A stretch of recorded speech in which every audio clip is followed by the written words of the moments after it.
guys, welcome back to the Payton Project. I reached out to you guys on TikTok and asked for you to give me some questions to answer. So, chip nails and everything, we are going to answer some TikTok questions.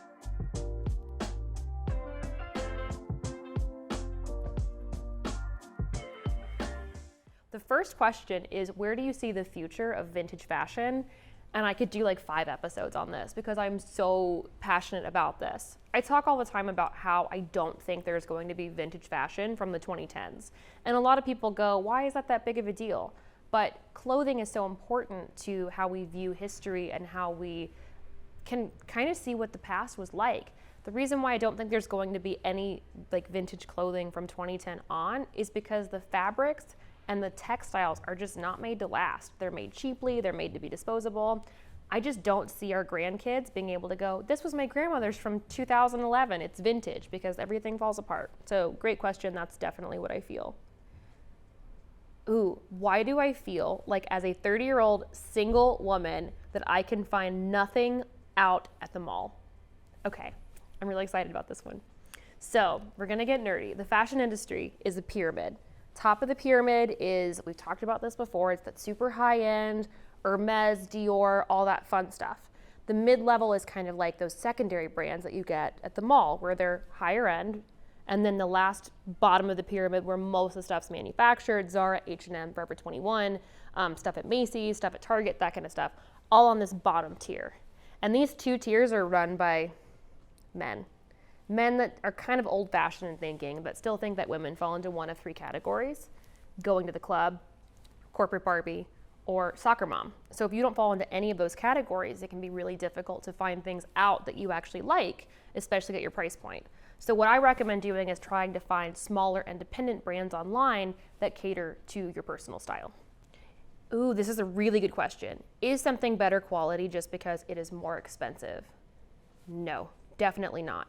So a lot of times what is happening with these brands that charge a fortune for clothing, sometimes yes, sometimes you are paying for better materials, better labor, you're paying for better quality just in general of the overall garment, but a lot of times you're paying for something that has a designer brand just stamped on top of it. If you really want to know if something is high quality and worth purchasing, go check out the episode with Crystal Douglas from last season where we talk about quality, sustainability, and getting stuff tailored. But it doesn't necessarily mean that it's a better choice for you. What is the deal with TJ Maxx? Is it actually good quality or not? I don't want to hate on my Maxinistas. TJ Maxx is also in several other countries. They have different stores. It's basically the same thing. What TJ Maxx used to be was a liquidation outlet where they would buy things that did not get sold from previous seasons from designers. Then they'd pass the savings on to you. Well, due to high demand of cheaper goods, they started manufacturing their own lines. So even brands like Tahari or other things of that nature, Calvin Klein's also one of them, they're just manufacturing at really low price points with really low quality materials and slapping their name on it so you think you got a deal. I have a curated closet that feels 100% me, but still default to frumpier things day to day that feel good on, but I don't feel good in. This is such a good question, and so many people struggle with this, especially post-COVID. We're in that kind of comfort slump, but in reality, there are things that are just as comfortable as your sweatpants, or you can even find ways to make your sweatpants a little cuter. They make cashmere sweatsuits, they make higher end leggings if that's the route you want to go to, but you have to remember at the end of the day, it's just as easy to throw on leggings, a hoodie, and sneakers as it is a stretchier jean, a cute top, and a mule or a slide, I promise you. And what's gonna happen is when you get dressed in the morning, don't just think of how you're feeling in that moment. Oh, I just wanna be comfortable. Because are you going to be comfortable in your skin when you're out in the world later on? Think about that. Think about what you have to do that day and how you wanna feel, and then use that to get dressed. Don't just fall into that comfort trap. If you could dress anybody in the world, who would it be? Keith Richards, for sure. I want to dress him because he's my style icon, but I'm afraid that I would get too excited and just faint. What about getting the smoky smell out of a sweater? I wore my favorite to a bonfire and a month later it still smells smoky. They make at-home dry cleaning, that is my favorite, but worst case scenario, just take it to your local dry cleaner. I promise they'll be able to get it out. I promise you. What do you think of the term flattering in the terms of fashion world? Do you think that it is a phrase that we should still be throwing around? That's a loaded question. It's a really good one. I always tell my clients that you need to learn the rules so you can choose if you want to break them or not. And the term flattering gets thrown out a lot when it comes to style. My biggest problem with flattering is that it doesn't really put people's style into perspective. It usually just goes, how can we make them look the tallest and the thinnest possible? When in reality, flattering should be more about proportions. The other thing that I struggle with when it comes to the term flattering is what most people would consider flattering might not be what you actually want to wear in your own personal style. For instance, I say all the time on TikTok that I dress against my body type because I don't want to lean into this, my body type soft dramatic. I don't want to lean into that. I would rather dress the way that I want to, but I have to know those proportions that I have in order to break them, to break the rules, if that makes any sense. Which leads into the next question, which is how do you feel about getting your colors done? Getting your colors done was something that a lot of people did in the 80s. They'd go to the mall, they'd sit there with the cape on, and then they would have the scarves laid on top of them. Then they would have a woman say, you're a winter, you're a fall, you're a spring, you're a summer. And that would be your color palette. And those would be the most flattering colors, supposedly, going back to that word flattering, supposedly the most flattering colors for you. What that leaves out is nuance for personal style and for personal taste. I've had clients that I've worked with who have had their colors done back in the 80s when they had crunchy bangs and a perm, and they're like, I can't wear black because it washes me out. Everyone can wear black. Or I have someone that says, oh, well, I can't wear pink because I'm a redhead. Or I can't, orange and yellow are really big ones. I can't do that because I'm a winter or I'm a spring. That doesn't take into account what you actually like. So if someone has told you that you can't wear orange and orange is your favorite color, what are you gonna do? Not wear your favorite color? We're not doing that anymore. We're throwing that out the window with the word flattering. Just not doing it. Knowing your undertones is important, but it shouldn't make or break your decisions.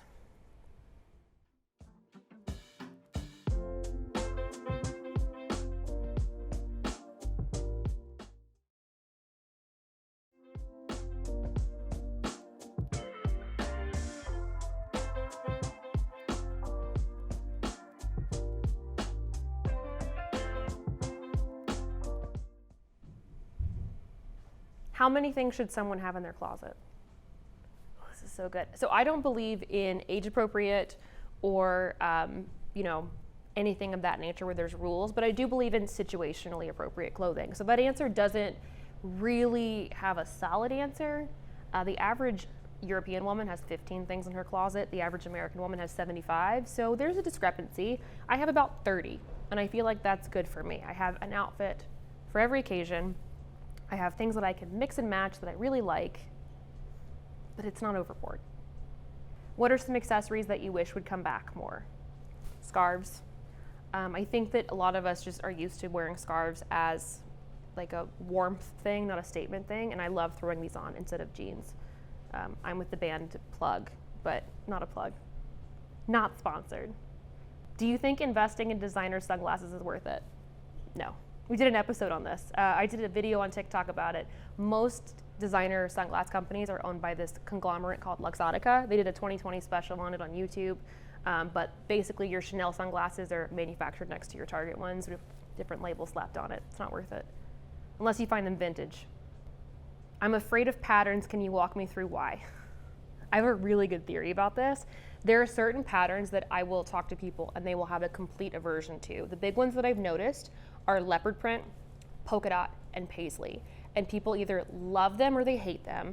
And my theory is that your visceral reaction comes from how you were first exposed to it. So if you had an overbearing aunt that liked to wear a leopard print onesie to Christmas and ask you when you were gonna have children, you're probably not gonna wanna wear it. But if you're like me and Rod Stewart was your gateway, you love it. Polka dot's the same thing. It can read cutesy housewife and that turns a lot of people off, and paisley does, but really examine why you don't actually like the pattern. And the other thing is if you don't like it, you don't have to wear it. No one's holding a gun to your head and telling you to wear paisley, my friend. How can I possibly figure this out? That's a weird way to start this. I know how to dress myself for the office, but I cannot dress myself for my everyday life. What do you recommend? This is so common because we spend most of our time at work. Whether you work for yourself or you work for someone else, we spend 40 hours a week, if not more, at our jobs. That's a large chunk of what we do. The other third is spent sleeping. So a lot of times it's easy for us to go, okay, I have an assignment, here is my outfit for the office, and here's my outfit for bedtime, and they don't have an in-between. So it can be really difficult, especially if we've spent most of our lives in institutions such as private schools with uniforms, and then we go directly into a job that also kind of has a uniform, like business wear, business casual, to go, I don't know what I actually like, because we haven't really had time to explore our own personal style and what we are drawn to. So take some time, get online, get on Pinterest, figure out what you like, and start adding things slowly but surely.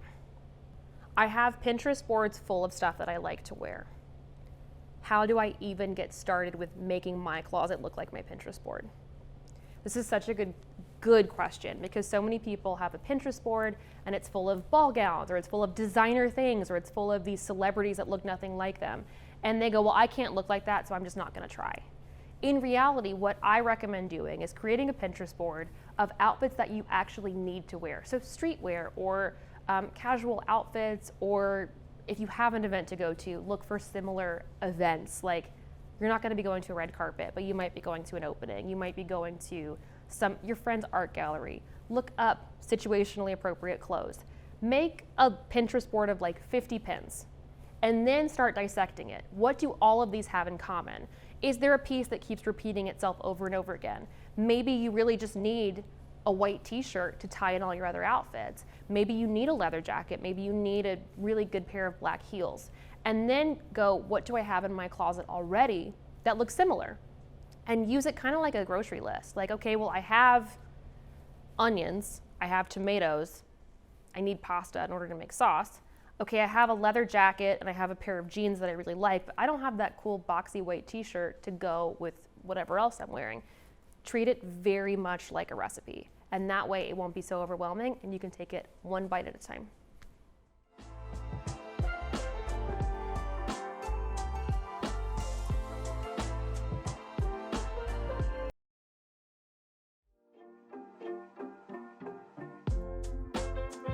Hey guys, welcome back to the Payton Project. Today I'm going to talk to you about something that I call the working wardrobe. It's kind of like a capsule closet, but I think that a lot of people hear the term capsule closet and they go, it's 10 things, everything's made of hemp, it's all very boring. And in reality, I want you to think about your wardrobe like you would your refrigerator. A lot of people get so wrapped up in this idea that they have to have the most fashionable stuff on earth, they have to change out their closet every season, they have to buy something new for every single event that they have, and that's just not the case. When I started treating my closet like I treat my refrigerator, things shifted for me greatly. So I always say this to my virtual clients and to my in-person clients. Why do you have a closet full of things and none of it fits you? And they go, oh, I'm holding on to it in case I lose weight or gain weight or in case something happens. Holding on to clothes that do not fit you is like having a refrigerator full of food and half of it's rotten. Yeah, you have options, but you don't really. And when I start explaining outfits to people in terms of recipes, that's when things start to sink in with them. Last season, I talked about keeping a note section on your phone of things that you know would be really good to have in your closet. Treat that like a grocery list. So when you go out to the mall, you say, oh, I really need a new black t-shirt. I'm gonna make sure that I buy a new black t-shirt. It's kind of like going through your pantry and your fridge and go, okay, what do I want to make this week for lunch? What do I wanna make for dinner? Okay, if I wanna make chili, I have onions, I have beans, I don't have any of the other stuff that goes with it. I need tomatoes. So if you're looking at your wardrobe going, I'd really like to have a fun outfit built around this skirt. I've got the skirt, but I've got nothing else. You can then go out to the mall looking for things in mind to match your skirt. What we end up doing when we go shopping without a recipe or an idea of what we're looking for is we end up buying the same thing over and over and over again, or worse. If we don't like to go shopping at all, we look at an already overflowing wardrobe and go, I've got options, I'll be fine, no big deal. And then something rolls around. Someone says, hey, do you want to go to this concert? I have a backstage pass. Or Do you want to go see this movie or try this new restaurant? Or you have to go to a surprise wedding or some other event. And you go, yeah, I've got stuff I can wear. And the day of the event rolls around and you go through your closet and nothing fits, or you don't actually like anything.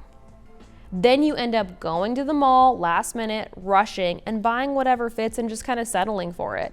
And that's how you get a closet full of stuff that you don't actually like, that you never wear. So here's what I like to do.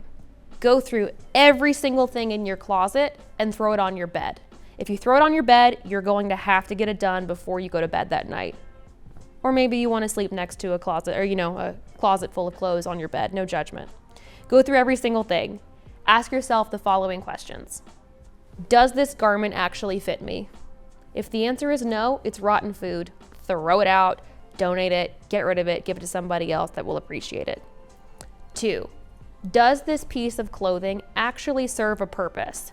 I think we get so wrapped up in the does this spark joy thing that we end up throwing out a lot of things we actually need. I'll give you a hint. If I actually only kept things that sparked joy, I would never own a bra ever again. You gotta have them. Does it serve a purpose? 3, do I actually like this item of clothing?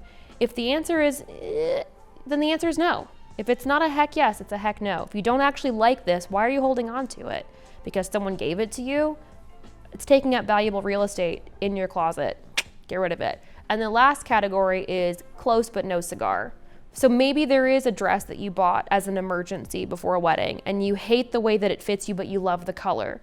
Use that as a guideline to when you do go shopping. Make a note section. Make it in your note section on your phone. Like, I like a green dress, but I hate the way this fit me. So when you go out and you see green dresses, you'll know, let me try those on. Let me grab a couple of those and bring them in the dressing room with me.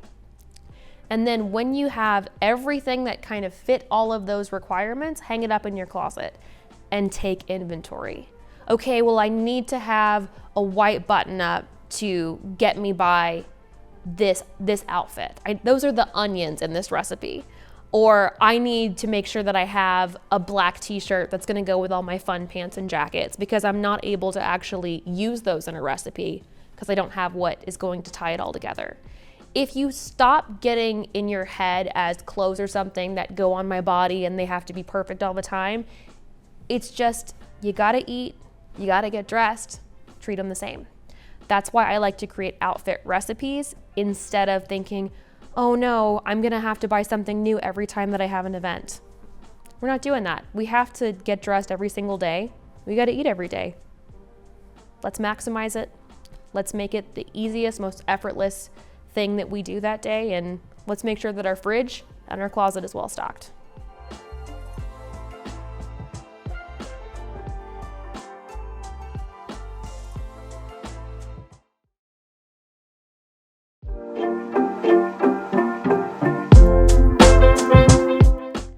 Hey guys, welcome back to the Payton Project. How much do you hate shopping? I know I do, and this is my job.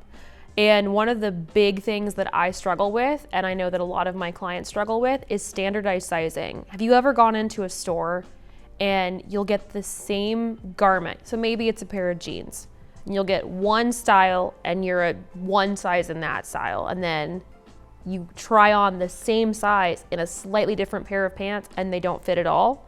We're gonna talk about standardized sizing and why it is terrible today.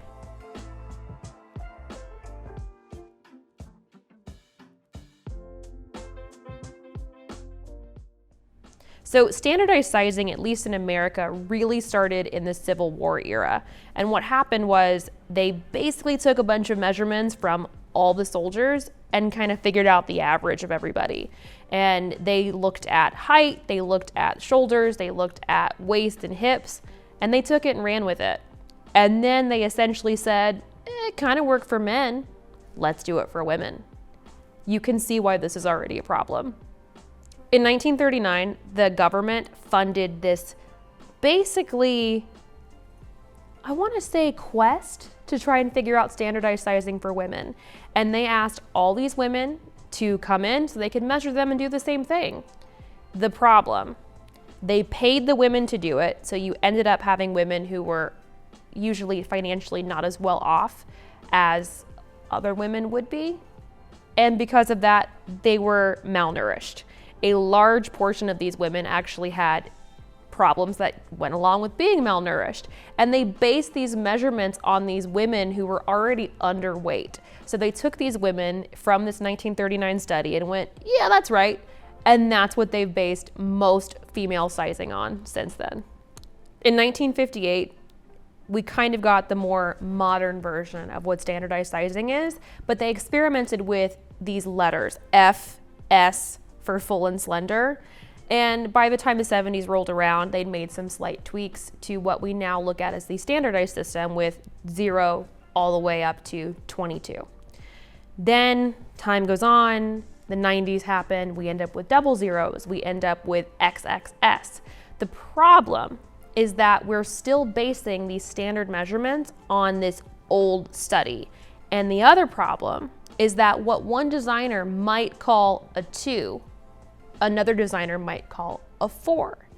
And what ends up happening is you have these designers that do sample sizing, and they make their sample garments based on a fit model. If that fit model has the same measurements as you might luck out. And if the fit model doesn't, you're SOL and you're crying in the dressing room. The other thing that you will notice is some brands that manufacture their garments in multiple factories, they have different people cutting and they have different people measuring. So you will be a 2, a 4, a 6, and an 8 in one brand. But if you know this going into it and you know the history of standardized sizing and why it's honestly just copying and pasting a bunch of measurements for dudes onto women, you'll know that it's not you. My big thing that I like to do is I like to have measurements in my phone. I have a little note section that I keep my measurements and I update them every few months. And that way I can bring in a tape measure to a store and kind of get an idea for what's gonna fit and what's not, or when I'm shopping online, it's very helpful. But if you know the history and you know why things are the way that they are, it's easier to accept it, embrace it, and just know that sizes aren't real. Hope that was helpful.